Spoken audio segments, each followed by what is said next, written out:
Are we doing a sound check? 1, 2, 3, 4, 5, 6, 7, 8. One, a deep voice or a high squeaky one? Yep, and I hear you just wonderfully. Okay, say when. Go ahead and talk. Well, we're going to discuss Pat Parker. I knew Parker from Maud's study. She'd come in with the baseball team, and us shorter dykes would run and hide. And I kind of avoided her because I knew she liked to argue. But then one day I walked into Scott's Pit that was on Sanchez Street. I walked into Scott's Pit, and Pat was standing on a pool table reading poetry. And I fell in love with her brain, and we've been friends pretty much ever since, much to her dismay. Got her one of her first paying gigs, which was for the National Sex and Drug Forum, where we educated teachers and educators. It was at the Museum of Erotic Art. She wasn't real fond of the Museum of Erotic Art, but it was a good salary. University of San Francisco paid for that.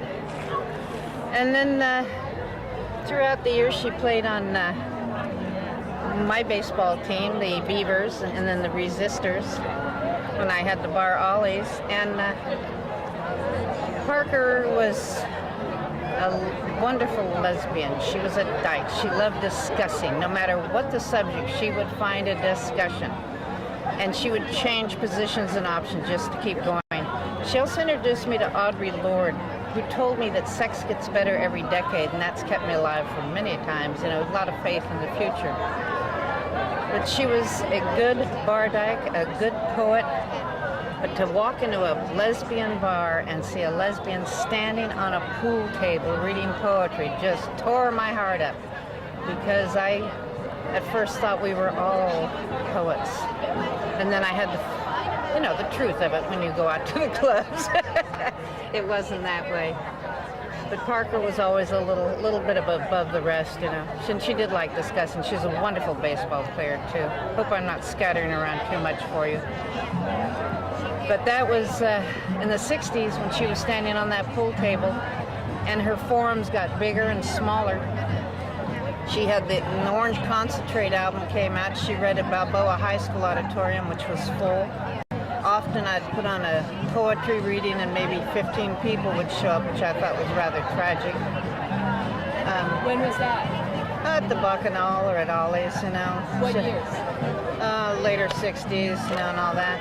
After Orange, people think the 80s maybe. People think they hear a poet once, so why hear them again, Her writing, her politics. She also had a habit of making people fiercely angry at her.